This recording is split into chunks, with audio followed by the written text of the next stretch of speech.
G'day guys, welcome back. Welcome to Pouring Your Heart Out. I have been having a reaction to my vinyl gloves the last few weeks. I have no idea why. I've been using these same gloves for, at least a year. These ones. Vinyl gloves. So I don't know. I thought it was resin, but it wasn't. It's the gloves. So I'm putting on these cotton gloves underneath. It's a bit of a pain, but what can you do? I don't know if it's just the weather, because it's been so humid in Queensland, Australia lately. We've had a lot of rain. Could be the humidity, and then when your hands sweat, then you have like a reaction. But anyway, that's why I look a bit weird, and it feels a bit weird. But anyway, got to do what we got to do. Now today, look, I have got some Let's Resin chrome powders, and I thought I'd use those today for the first time. So I've opened the little box, and there's 10 colours in there, and it came with this little brush as well. So let's go quickly through the colours. We have chrome rose red. Has anyone used these before? Chrome holographic pink. Now I've got holographic powders. I've got chameleon powder, so I'm not exactly sure what the difference is with chrome powders, but we'll find out together. Royal blue, light blue, chrome holographic silver, and again I've got holographic silver. I'm not sure what the difference between a chrome holographic silver is.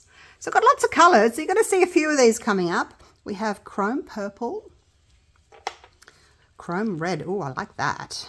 Chrome red. I might do that one in this mold. Oh, this one's pretty too. Oh, it's blue. Okay, it doesn't look blue. That's royal blue. This looks more of a teal to me. I'm going to call it teal, even though it says blue. And then we've got green, and chrome gold.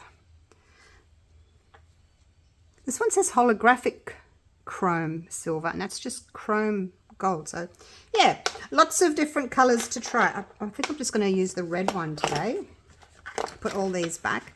I will link Let's Resin for you down below, like I always do, with their regular website, their Amazon store for the US, the Amazon store for the UK. There's links for all of those. Go in and use those links for anything. You can buy anything in the store and use that as a discount code as well. Now this is it's a small brush, and I've got a big mold, so I'm not going to use that. I'm going to keep it, but I will just use one of my little makeup brushes, just because it's a big area. So I'm going to do that, but we'll put these away for now.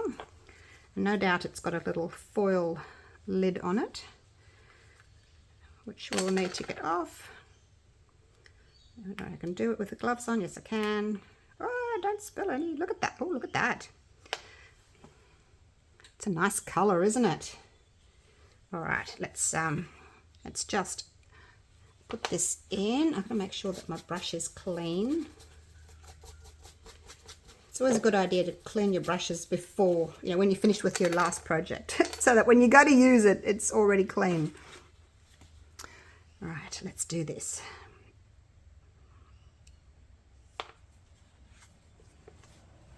Let's see what this is going to look like. Oh, it goes a long way, doesn't it? So this is a hand, or two hands. When you do this to make like a heart. I think that's what it is. I haven't used it before. It's my first time using it. Probably best if I do it. Put it down here. I'll go in there. Go in there. I am going to have to go up the sides as well. Oh, it spreads really well though. Look at that. Covers really nicely. Happy with that so far. Gosh, look how shiny it is.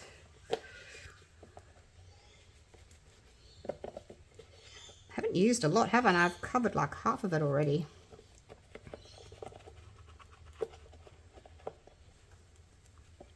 Loving that colour. All right, let's do the other half. Probably got enough there to go up the sides as well, actually.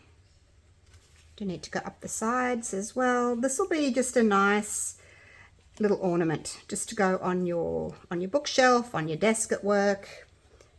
Maybe it's I know it's too late for Valentine's Day, but it would be a lovely Valentine's little thing to make, wouldn't it?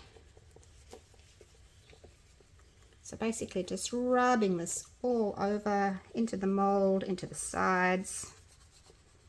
And then I think what I'll do is I'm going to use black just as the background. I found that, you know, chameleon powders and holographic powders and hopefully chrome powders all do benefit from having a black background. You could do clear, I guess, or you could do white. Be interesting to see what the difference would be, but I'm usually happy with the black, so I'm going to do that. I won't bore you with me doing the whole thing. I'll finish, because I've done that. I just need to do all these side bits now. So I will do those, and I'll mix up my resin, and then I'll catch you on the flip side. Right, that is done. I took it outside and just blew out the excess dust with my little blower. Now, I'm going to just fill it with black resin, like I said. So I thought I'd use this resin because it's already black. A and B, there we go. That's Resin's black epoxy resin. So you don't have to add paste, you just have to mix them together. And it's a really smooth, sort of creamy resin, if that makes any sense. Now, I think I'm going to make probably about a cupful. It's quite a deep mold, but you don't have to fill it all the way. You probably don't have to. Maybe, actually, let's do 300 grams. So I'll do 150 grams of A. I've got much left of this, but hopefully, yeah, I'll have enough. Actually, I'm going to go 155 because A is always heavier than B, that I have worked out. I'm going to zero that again, and then we'll put in 150 of B.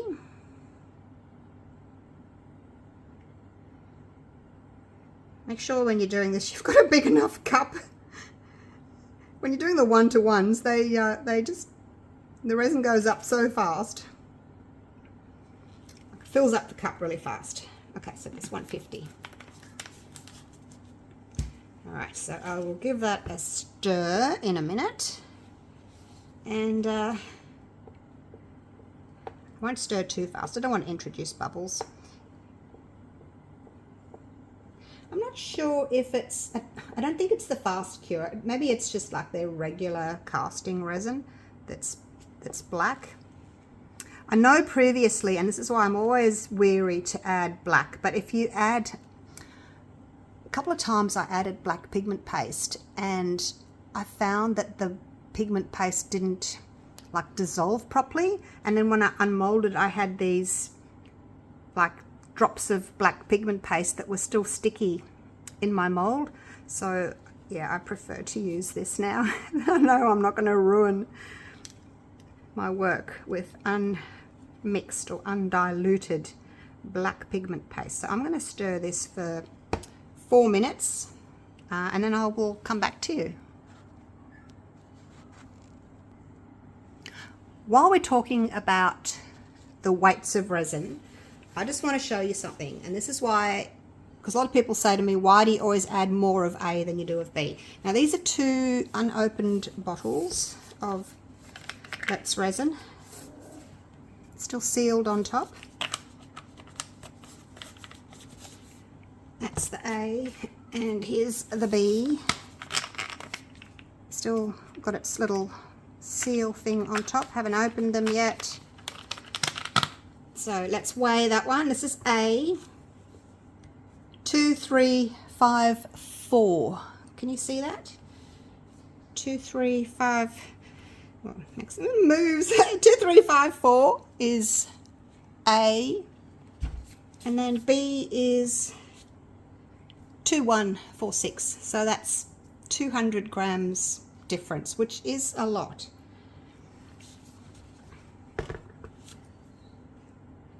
$83 ounces, just under 76 ounces. So yeah, there's a big difference. And that is why when I'm doing mine by weight, I always add more of A than I do with B. Otherwise, you're going to end up with some left over. But the way I did this was I actually initially I measured, and you can do this yourself. Get 2 cups and put 100 milliliters in, or I don't know, 4 ounces, whatever you want to do, of A in one, and this exactly the same in B, and then weigh them, and you'll see that A is heavier than B. So if you're doing them by volume, that's fine. Do 100 mils of each, or 4 ounces of each. That's fine, and it's going to be exactly the same as what I've done here. Okay, there you go. A little bit of education for you. All right, let's get mixing. All done, all mixed up. Now, I don't mind if it doesn't fill the whole mold. I just want to see what the color is going to look like, and as long as it's wide enough to stand up on my bookshelf, I'll be happy. Of course, you could always add more. You know, if you particularly wanted it deeper, you could add more. I would just advise that you check on your bottle of resin what is the deepest you can pour, because some resins they don't like being poured very deep, and they will flash cure. So just read the back of your bottle of resin to make sure that you can pour it quite deep. Oops, I went over there. Oh, look at this, I'm putting quite a lot in. Hang on, I'm probably going to fill it up. Gone over there. Oh, it was pretty good, wasn't it? Oops, I don't need too much, so about 300 grams. And I hope that this resin is okay to pour this deep. I actually don't know. I don't know. We will find out. Okay, might as well put it all in. If you don't fill your mold like totally, when the resin cures and sort of pulls away from the sides, you can have a little sharp lip around the edge. So that's just something to be aware of. I always do try to make it so that the resin's kind of doming and rounded towards the side, but I don't have quite enough for that. But yeah, that's filled it. So 300 grams, 10 ounces. Keep my stick. I like to use my sticks again because it's coated with resin, so you don't get the bubbles out of the timber, out of the wood. All right, I'm going to give this a light little spray with some isopropyl. I'm not going to torch because these thin molds catch really quickly. I mean, all silicone will burn, but these ones, you know, are very thin, so they tend to melt even quicker with the torch. So I'll cover it, and I'll come back in a few hours and see if it's done. I'm not sure how long it's going to take. The thicker you pour your resin, the shorter curing time, because it heats so quickly. So we'll see. All right, see you soon. Right, it has cured. Looks very nice. I'm really happy with that resin. It hasn't flash cured. Sometimes, you know, when they're poured this deep, they can flash cure and then you get raised bits. But yeah, it doesn't look as if it's had any issues at all. So very impressed. Right, let's get this out. Now, which way is going to be easier? I think probably doing this way is going to be easier, and then folding it back over those little fingers. It's probably going to be the easiest way. And I've poured it nice and deep, so I'll be able to stand it up. Oh, look at that. All right, that comes out there. I don't want to get any fingerprints on it, so I've just got my little gloves on. Okay, pull that out. I've already planned my next one. I'm going to do my bunny, because Easter's coming. Do you remember my bunny? My little bunny mold? So I'm going to do a chrome bunny. So keep your eyes open for that video. All right. As long as this works well, I'll do the bunny. All right. Are we ready? Here we go. Oh, look at that. That is super shiny. You probably can't see it on, oh gosh, can you see it? Can you see how shimmery it is? So pretty. Look at that. That is so nice. Probably not the best mold, like, you know, to use, but super shiny. Wow. Love it. And there's the side. There's the top. So we can stand it. Yep, we can stand it like that. There's the bottom. Very nice. Okay, so that's one colour down. That is the red, wasn't it? So I'm going to use, I think I'm going to use rose and purple next time. So we'll see how they look in my little bunny. But there you go.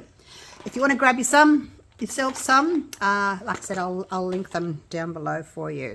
Let's just go and have a little look. So you can see a little bit of a shimmer there from that gorgeous red. Love it. Let me know what you think. Super shiny, metallic-y looking. And thank you so much for watching. Really appreciate you guys. And looking forward to seeing you all again for the next video. Okay, take care. Bye for now.